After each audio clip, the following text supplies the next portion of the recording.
원래 초에 이제 그리드를 이제 번역을 해주셨습니다. 예. 일단은 그리드 자체 개념이 좀 많이 생소한 독점을. 예, 뭐 그리드라는 거를 이제 사전에서 찾아보시면 이제 격자형 이렇게 나오는 거죠. 그러니까 처음에 이제 미국에서 발전소를 만들어서 이거를 이제 송배전하는 개념을 만들었을 때 그 블럭을 따라서 갈 수밖에 없는 거죠. 그러다 보니까 이제 그걸 지도로 그려놓고 보면은 격자형으로 이렇게 보이니까 전력망 자체를 이제 그리드라고 이제 표현을 이제 보통 합니다. 그래서 물리적으로 보면 이제 우리 고압 송전 선로, 그 다음에 집 근처에 있는, 근데 요즘 그 젊은 청년들이나 어린이들은 전봇대를 몰라요. 예, 본 적이 없어요. 예, 신도시에 살면 이제 본 적이 없는 거죠. 그래서 물리적으로 보면 이런 송배전 체계, 우리가 전기를 쓰는 체계도 있지만 그걸 운영하는 시스템까지 묶어서 보통 그리드라고 하고 있고요. 최근에 이제 우리나라는 다들 이제 잘 아시겠지만 뭐 태양광, 원자력 이런 걸 둘러싼 전기와 둘러싼 여러 가지 논쟁들을 이제 벌이고 있었죠. 근데 중요한 거는 전기를 만들어내는 것도 중요하지만 전기를 잘 보내는 것도 중요하고 그 보내는 시스템을 운영하는 것이 사실 제일 핵심인 거죠. 어떤 전기가 나오든 우리는 그거를 전기를 통해서 24시간 365일 끊이지 않고 전기를 쓰는 게 제일 중요한 이제 그러한 사회다. 그래서 그러한 면에서 봤을 때 우리가 그동안의 이 전기에 관한 논의가 지나치게 이제 한쪽으로 치우쳐왔다. 그러니까 전력이라는 그리드라는 큰 망을 놓고 그 구성 요소들을 하나씩 따져보는 게 아니고 태양광, 원자력, 풍력이라는 어떤 발전의 수단만 놓고 지금 한국 사회가 티격태격 지난 5년을 보내왔던 거죠. 근데 이제 그러는 사이에 이 전력망이라는 것들은 이제 큰 변화를 지금 맞이하고 있고 우리한테는 이제 점점 많은 이제 숙제가 있는데 과연 이거를 앞으로 잘 해결할 수 있을까 좀 걱정도 좀 됩니다. 그러면 또 인설의 법칙도 중요하게 되게 다뤄지는 개념인데 책상에서 인설의 법칙도 한번 간단하게 설명. 그러니까 뭐 인설이라는 이제 분이 에디슨 밑에서 일하시던 분이죠. 이분이 이제 본격적인 전기의 산업화, 그래서 전기를 과거에는 조명으로 아주 비싸고 잘 사는 사람만 쓰던 것들을 가격을 낮추면서 새로운 수요를 만들어내서 어떻게 보면 전기가 이렇게 보급될 수 있도록 만든 전기의 산업화의 아버지 같은 이제 그런 분이 이제 인설이죠.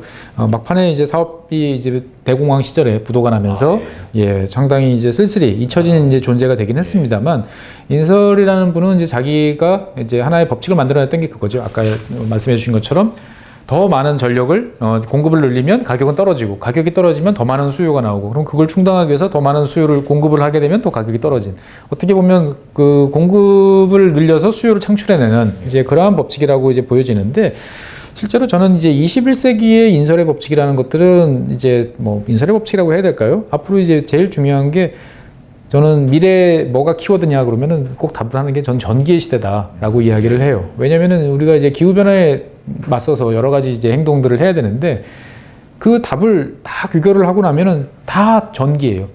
제일 쉬운 거는 전기로 다 바꾸면은 일단은 온실가스는 배출이 안 되니까 점점 많은 전기를 필요로 하고 그 전기를 어떻게 공급하고 어떻게 사용할 건지가 이제 미래에 대한 과정이다라고 생각을 합니다. 그러면 오일 쇼크를 이제 1970년대 이후로 겪었던 한국의 전체적인 에너지 정책이 그리드의 회복력에 초점을 맞췄다고 이제 소개를 해주셨는데 그리드의 회복력이 의미하는 그러니까 쉽게 말하면 이제 전기를 안정적으로 공급할 수 있는 방안, 특히 이제 그 에너지원을 무엇으로 할 것이냐에 우리가 이제 오일 쇼크 때 이제 70년대 한창 개도국에서 성장하던 시절에 크게 한 방 이제 맞은 거죠. 위기를 맞고 정말 정신이 번쩍 들었어요.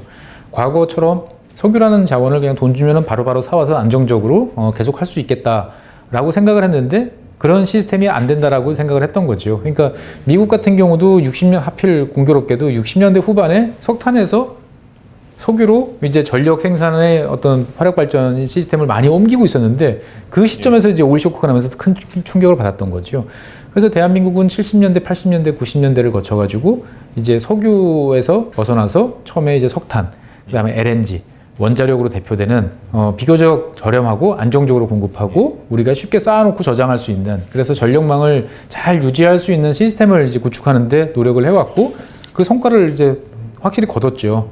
근데 이제 시대가 바뀌다 보니까 이제 그거 가지고는 안 되고 다른 이제 우리한테 숙제가 지금 주어지고 있다라고 이제 보시면 되겠습니다. 그 신재생 에너지로의 대대적인 에너지 전환이 일어난다면 한국의 그리드에는 어떤 변화가? 일단은 이제 신재생 에너지는 말씀하신 것처럼 이제 예측 불가죠. 자연 현상에 의존하고 있기 때문에 변동성이 매우 큽니다. 근데 전력이라는 것들은 우리가 뭐 콘센트를 꽂으면 항상 전력이 나오니까 잘 인식하지 못하지만 생산과 소비가 실시간으로 일치해야 되는 그런 특성을 이제 가지고 있는 거죠. 근데 여기에 이제 태양광이나 풍력 같은 이제 재생에너지원들이 들어오면 변동성이 높아지다 보니까 전체 전력망을 유지하는 게 상당히 이제 어려워지는 이제 그러한 숙제가 있는 거죠. 가령 이를테면은 전남 지역에 지금 많은 풍력 그다음에 태양광 발전소들이 들어서고 있는데 전남 지역에는 그 전력을 소화할 수 있을 만큼의 어떤 산업 설비라든지 수요가 없어요. 그러면은 이제 그러한 지역에 갑자기 많은 전력이 날씨가 좋아서 바람 적절히 불고 태양이 이제 잘 내려찌면 공급량이 뛰는 거죠. 그러면 이 뛰는 전력을 어디론가는 보낼 수 있어야 되는데 거기에 맞는 이제 시스템들이 과연 구축이 돼 있느냐. 구축이 안 됐을 경우에는 이제 이것이 블랙아웃으로 연결될 수도 있는 거죠. 실제로도 지금 제주도 같은 지역은 풍력 발전기가 좀 많이 설치되다 보니까 수시로 이 풍력 발전기들을 발전을 중단하도록 계속 조치를 취하고 있어요. 안 그러면 제주도라는 작은 지역이 망이 유지될 수 없으니까. 그래서 어느 나라나 이 재생에너지 비중이 높아지면 이런 전력망을 이제 바꿔가는 이제 이러한 과제를 안고 있고 우리는 섬과 같은 나라이기 때문에 그러한 숙제가 좀 더 어려운 거죠. 유럽처럼 서로 영향을 주고 받으면서 필요할 때는 도와주고 도움을 받을 수 있는 이러한 체계가 아니라서 숙제가 해결하기가 좀 더 어렵긴 하지만 그렇다고 숙제를 안 할 수는 없는 또 이제 그러한 상황이다라고 생각을 합니다. 태양광이나 해상풍력 같은 유량 자원에서 발생한 에너지를 저량 자원화하는 수단으로서 항상 거론되는 게 에너지 저장 시스템 ESS인데요. ESS만으로 탄소 배출을 제로로 만드는 목표를 달성하기에 과연 이제 현실적으로 ESS만으로 가능한 건가요, 이게? ESS는 많은 기대를 했는데 자꾸 불이 났죠.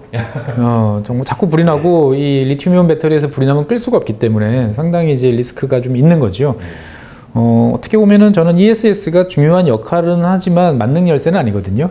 근데 이제 우리가 이걸 만능 열쇠로 생각을 하고 정책 설계를 조금 잘못했다라는 생각이 드는 거죠. 충방전을 극한 사이클로 계속 돌리는 게 최대한 이익을 낼 수 있도록 이제 만들어 놓으니까 ESS를 설치를 하면 이제 그렇게 시스템을 운영하도록 했고 그것이 결국 잦은 이제 화재 사고로 이제 연결이 되는데 ESS는 이제 앞으로 배터리 기술이 이제 어느 정도 발전할지 모르겠습니다만 저 개인적으로 봤을 때는 ESS를 가지고 탄소 배출 제로를 달성하는 것은 불가능하다고 봐요. 그냥 보조 수단이고 도움을 줄 수 있는 수단 정도지 ESS를 가지고 모든 것을 할 수가 없다라고 생각이 되어지고 결국 이 넷제로라는 것들을 달성하기 위해서 몇 가지 전제 조건들이 있죠. 그 중에 하나는 미래의 기술에 대한 이제 기대 수준도 있고 효율화도 이제 높여야 되고 이제 이런 것들이 있는데 저는 어떻게 보면 이제 ESS라는 거에 대한 기대는 일정 수준 좀 눈높이를 좀 낮춰야 될 것 같아요. 왜냐하면 배터리라는 물건은 영원 불멸의 물건도 아니고 쓰고 나면 그걸 어떻게 재활용할지 쓰고 난 뭐 그 사용 후에 대한 그런 이제 과제들도 여전히 이제 있는 이제 관계죠. 그러다 보니까 이제 전기라는 것들을 저장하는 수단은 상당히 이제 참 없어요. 드물죠.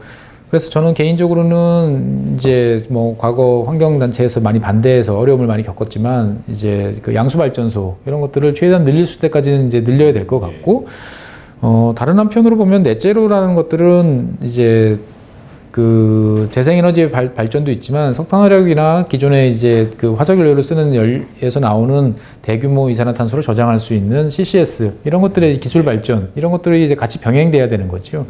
그래서 저는 ESS는 많은 역할을 하긴 할 거지만 이거를 전제로 뭔가 시스템을 설계하는 건 상당히 불안하다 정도로 이제 말씀을 드리고 싶습니다.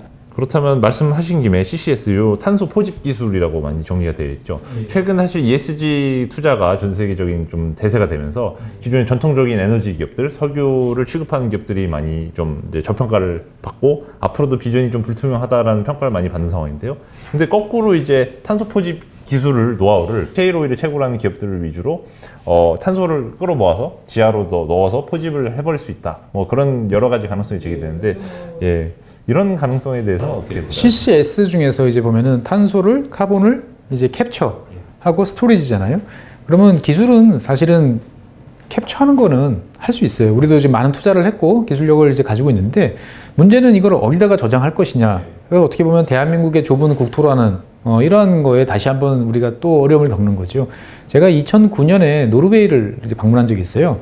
노르웨이 지금 이제 에키노르로 바꿨죠. 이제 옛날 스타트오일. 이제 노르웨이 국영 석유 회사가 이제 그 예전에 석유와 가스를 채굴하던 이제 몽스타드라는 지역에 이제 갔는데 그 지역에 간 이유는 제가 이제 CCS를 보려고 갔던 거예요. 이제 자기들이 이제 거기에다가 집어넣어서 저장을 하겠다. 그러면 이제 산유국, 기존의 산유국들은 사실 아주 좋은 일이죠, CCS가. 왜냐면은 석유나 가스를 캐내다 보면 압력이 떨어져서 더 이상 있는 석유와 가스를 꺼낼 수가 없는데, 여기다가 우리가 CCS를 통해서 모은 이산화탄소를 주입을 하면 자연스럽게 압력이 높아지면서 알뜰하게 이제 긁어서 가지고 올 수 있는 거죠. 그래서 뭐 그 당시에 농담처럼 자기 쪽에 갖다 주면 싸게 저장해 줄게 뭐 이런 이야기도 하고 그랬었는데, 실제로 우리는 이제 이걸 어디다 저장할 것이냐에 문제를 또 사실 겪고 있다라는 거죠. 그러다 보니까 대한민국은 21세기에 지금 이제 전기의 시대라고 말씀드렸는데, 여러 가지 그리드의 안정, 그다음에 탄소의 저장, 이런 이제 어려운 숙제들을 사실 직면하고 있어요. 근데 이런 것들을 그렇다고 과거의 방식으로 그냥 가는 게 답은 아니다 보니까 이제 우리가 앞으로 어떻게 이 숙제를 해결할 것인지가 대한민국의 미래를 결정한다. 저는 그렇게 말씀드리고 싶습니다. 또 신재생 에너지가 확대하는 게 최근 한전이 독점하고 있는 이제 한국의 그리드에 어떤 뭐 위기나 변화를 가져오게 됩니다. 일단은 이제 한전이라는 독점 체제, 사실 한전은 이제 발전 기업은 아닌데 아직도 많은 분들이 이제 한전을 이제 발전 기업이라고 생각을 하세요. 근데 발전은 이제 떨어져 나간 상태고, 그 다음에 이제 사실 그 자회사들하고의 연관성도 이제 없어요. 그러니까 이사회 참석도 안 되는 이제 그러한 완전히 별개의 관계로 됐고, 그래서 한국전력은 이제 망을 관리하는 송배전 업체죠. 대한민국 유일의 이제 송배전 업체인데, 이 신재생 에너지가 이제 확대된다라는 것은 망을 유지하는 입장에서 봤을 때는 앞서 말씀드린 것처럼 엄청난 스트레스예요. 스트레스고, 거기에 대한 비용을 어떻게 징수할 것이냐. 그러니까 그전에는 한전이라는 독점 사업자가 발전도 하고 배전도, 송전도 하고 배전도 다 했기 때문에 그 비용을 또 한꺼번에 뭉뚱그려 가지고 결과적으로 해서 그냥 정규금에 이제 집어넣는데, 이제 재생에너지가 확대되면서 그러면 이제 배전망 관리하는 비용, 그 다음에 송전망을 유지하는 비용을 그럼 어떻게 산정을 할 것이냐. 그리고 이거를 어차피 한전이 쓰고 있는 망을 사용하고 있는 이런 사업자들한테 어떻게 징수를 할 것이냐의 문제가 사실 이제 불거지고 있는 거지요. 그래서 우리는 한전이라는 독점적인 업체가 이거를 다 관리하는데 되게 익숙한 이제 그런데, 세계적으로 봤을 때 이렇게 한 나라에서 21세기의 선진국인데 망을 하나로 유지하는 나라는 사실 없어요. 대부분의 매우 드물죠. 없다라기보다는 매우 드문데, 그렇다고 이 체제를 그러면 이제 깰 것이냐, 깨서 얻은 이득이 뭘 것이냐, 라는 또 질문을 해볼 수 있는 거죠. 그래서 외국에서도 뭐 독일 같은 경우도 한 4개 정도의 이제 그 송전업체들이 있고, 뭐 배전업체들은 한 200개가 넘어요. 미국 같은 경우도 다수의 이제 송전업체들이 이제 존재를 하고 있는데, 우리는 처음서부터 이제 그 한전이 독점하는 체제로 이제 갖고 왔다라는 거죠.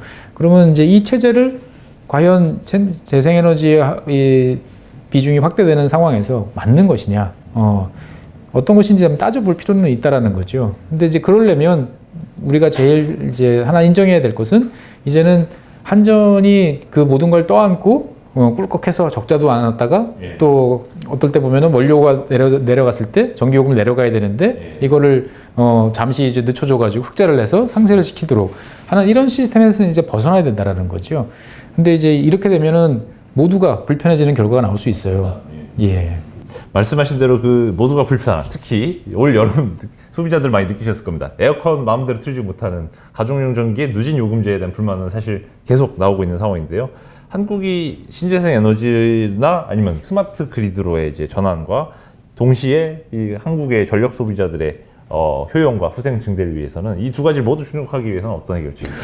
참 뭐 어렵죠. 정말 어렵습니다. 근데 이제 참고로 말씀드리면은 누진제는 과거에 이제 단계가 되게 많았다가 최근에 이제 몇 번 개편을 하면서 상당히 이제 많이 내려왔어요. 그래서 여름철 에어컨을 가지고 이제 과거처럼 그러면 큰 부담을 이제 지지는 이제 않는 상황인데, 저는 그렇게 생각을 합니다. 이게 지금은 전국이 똑같은 요금제를 쓰고 있잖아요. 근데 이게 과연 정당한가? 정의로운가? 라는 문제를 이제 던지는 이제 상황을 직면할 것 같아요. 왜냐면은 이제 수도권이 제일 많은 전력을 소모하는데, 그러면 이 수도권에 제일 많은 전력을 소모하기 위해서는, 충당하기 위해서는 많은 발전을 해야 되지만 발전만큼 송전도 중요한데, 이 송전선을 건설하는 게 점점 어려워지고 있어요. 그러면은 이 비용을 누군가는 부담을 해야 되는데, 그거를 발전하는 지역이나 소비하는 지역에서 똑같이 부담하는 게 지금까지의 반응이었다면 과연 그것이 앞으로도 유지될까? 저는 그래서 지역 간 차등 요금제 이런 것들이 이제 논의될 가능성도 저는 꽤 있다고 보여지고요. 그 다음에 이제 스마트 그리드 같은 경우는 과거에 많은 기대를 이제 해왔어요. 했는데 뭐 그리드에서도 이제 설명이 되어 있지만, 어떻게 보면 사람들이 요만큼의 이 가격 변동에 맞춰서 라이프 사이클을 스타일을 바꾸진 않는다는 거죠. 그러다 보니까 이 스마트 그리드라는 것들이 이론적으로는 되게 좋아 보이지만 실제로 과연 에너지 효율 향상에 있어서 큰 도움을 줄 수 있을 것이냐라는 어떤 그러한 본질적인 이제 의문이 사실 또 다시 제기가 되고 있기도 하고, 다른 한편으로는 이제 스마트 그리드라는 것들이 제대로 역할을 하기 위해서는 전기 요금이 실시간으로 이제 변동이 돼서 소비자의 행동에 영향을 미쳐야 되는데, 그러려면 지금 조금의 이 변동도 매우 이제 부담스러워하는 이런 상황에서 과연 그것이 가능할 것이냐라는 면에서 봤을 때 보면, 저는 스마트 그리드라는 것들은 말은 좋지만 앞으로는 갈 길이 꽤 멀다라고 말씀을 드리고 싶습니다. 또 책에서 소개된 개념 중에 이제 대륙 그리드를 연결하는 슈퍼 그리드의 개념도 나와 있는데요. 독일과 러시아 간 이제 가스 파이프라인이 이어졌고, 가스를 통해서 이제 독일의 에너지의 수급이 이루어지는 그런 구조가 이제 슈퍼 그리드의 사례라고. 예, 실제로 뭐 유럽에서는 많이들 되고 있어요. 그러니까 제가 2011년도에 2009년이구나. 2009년에 이제 덴마크에 갔을 때 이제 풍력 발전을 봤을 때 남는 전기 어떡하냐. 그랬더니 사실은 이제 남는 전기는 그냥 전력망이 다 유럽 대륙은 연결돼 있으니까 주변 국가로 이제 독일이나 이런 쪽으로 보내고 있는데, 이거를 노르웨이로 우리는 보내고 싶다. 노르웨이로 보내면 거긴 양수발전소 만들기 쉬우니까 저장했다가 필요하면 된다. 언제쯤 되겠냐? 그래서 한 20년 걸리지 않겠냐? 뭐 그랬는데 제가 얼마 전 뉴스를 보니까 완공이 됐어요. 그래서 덴마크에서부터 노르웨이를 연결하는 그 북해를 가로지르는 해저 송전망이 이제 연결이 돼서 실제로 이제 그런 식으로 연결이 되고 있는 거죠.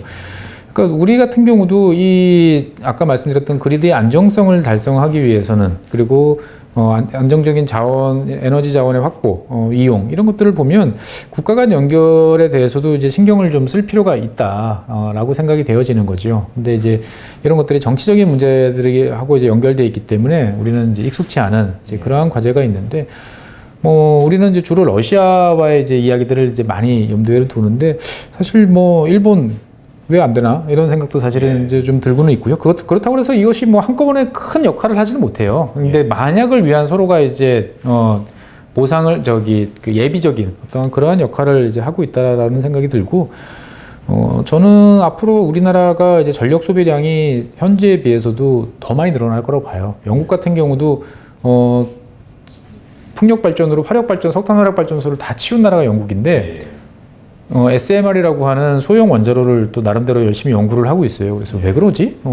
왜 지금 또 굳이 원자로를? 했더니 영국 정부 시나리오에 따르면 뭐 좀 극단적인 상황을 가정했지만 최대 전력 소비가 3배까지 늘어날 수 있다라고 가정을 합니다. 그래서 왜 그렇게 늘어나냐 했더니 난방, 취사, 교통 이런 것들이 다 전기로 되면 그만큼 늘어날 수 있겠다는 생각이 드는 거지요.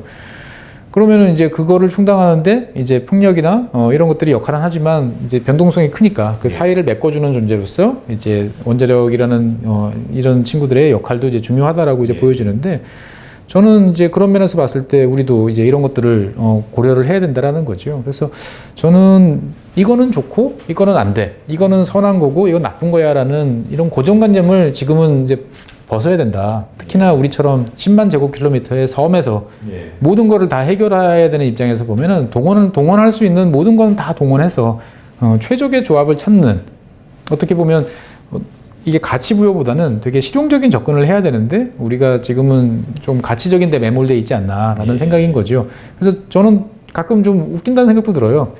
아니 왜 원자력하고 재생에너지랑 싸워? 둘이서 서로가 탄소 배출이 없는 청정 에너지원인데 나름대로는, 그러면 둘이서 역할을 서로 공유를 해가면서 오히려 그 LNG라든지 석탄 화력을 줄여 나갈 수 있도록 서로 힘을 합해야 될 대상이, 우리는 반대로 서로 이제 싸우고 있는 이런 모습은 좀 약간 좀 재밌다라는 생각이 좀 들기도 합니다. 말씀 나온 김에 사실 뭐 테슬라 같은 전기차 업체가 사실 뭐 장기적으로 추구하는 게 충전 인프라도 생각을 해볼 수 있는데요. 한국에도 본격적으로 전기차 시대에 앞서서 충분한 이제 전기차 충전 인프라를 까는 게 좀 필요하다는 의견이 많이 대두되고 있는 걸로 아는데요. 충전 인프라라는 게 되게 쉽게들 말씀들 하세요. 전 되게 놀라고 있는데, 이게 기본적으로 전기차라는 것들은 우리 주유소하고 좀 달라가지고 집에서의 이제 충전을 전제로 보통 이제 등장을 하고 있단 말이죠. 그러면 우리 같이 이제 공동주택 비중이 높은 나라 같은 경우는 아파트의 어떤 여러 가지 시스템을 이제 고쳐야 된단 말이죠. 근데 지금 에어컨만 틀어도 여름철에 뭐 펑펑 이제 그 용량이 부족해가지고 난리가 나는 입장에서 전기차 같은 경우는 보면은 이제 한 몇십 가구 쓰는 용량을 순간적으로 이제 저장을 해야 되는 상황인데, 그러면 그 비용을 누가 댈 것이냐? 그러면 그 시스템을 하기 위해서는 어떻게 해야 될 것이냐? 그러면 결국은 재건축, 재개, 그런 이제 도시 공간 구조의 변화까지도 같이 이제 고려를 해봐야 되는 이제 그러한 사안이라는 거죠. 단순히 그냥 콘센트 몇 개다 설치하는 문제가 아닌데, 우리는 여기에 대해서 지금 고민이 별로 없다. 그래서 저는 앞으로 조만간 이것도 또 부동산 문제하고도 연결되지 않을까라는 두려움이 좀 있습니다. 전기차를 명분으로 재건축을 추진한다면 이것도 색다른 이유. 저는 좀, 왜냐면은, 온실가스 배출을 이제 줄여야 된다고 보통 이야기를 하는데, 우리는 이제 산업 부문은 줄일 여력이 별로 없어요. 발전 부분에서도 좀 줄이긴 하겠지만, 그럼 결국 남는 거는 주택, 건축물 분야예요. 교통 분야인데, 그러면은, 거기 단열 이런 거를 할 바에는 차라리 새로 완벽한 제로하우스 수준의 어떤 재건축, 재개발을 통해서 극단적으로 낮추는 게 사실 효과적인 거죠.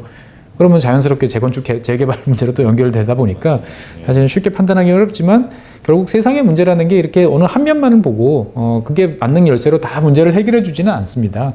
그래서 여러 가지 상황들을 다 고려를 해야 되는데, 우리는 좀 그런 면에서 좀 아쉬움이 좀 있는 거죠. 또 이것도 막간 이용한 질문인데요. 저희가 또 증권 방송이다 보니까 또 증권 투자 얘기를 아예 안 할 수는 없습니다. 투자로만 접근한다면 한전과 테슬라라는 되게 좀 상징적인 문제가 있다고 전기에 대한 수요가 늘어나면 당연히 이제 한전 입장에서 봤을 때는 매출이 늘어나니까 좋을 거라고 생각은 되지만, 문제는 그 늘어나는 수요를 충당하기 위한 투자라는 것들을 과연 이제 원가에 제대로 반영할 수 있겠느냐라는 게 이제 관건일 것 같은데, 지난 과거, 그다음에 현재 우리 사회의 어떤 구조, 여러 가지 이제 인식 이런 것들 토대로 봤을 때 보면 그건 불가능할 것 같아요.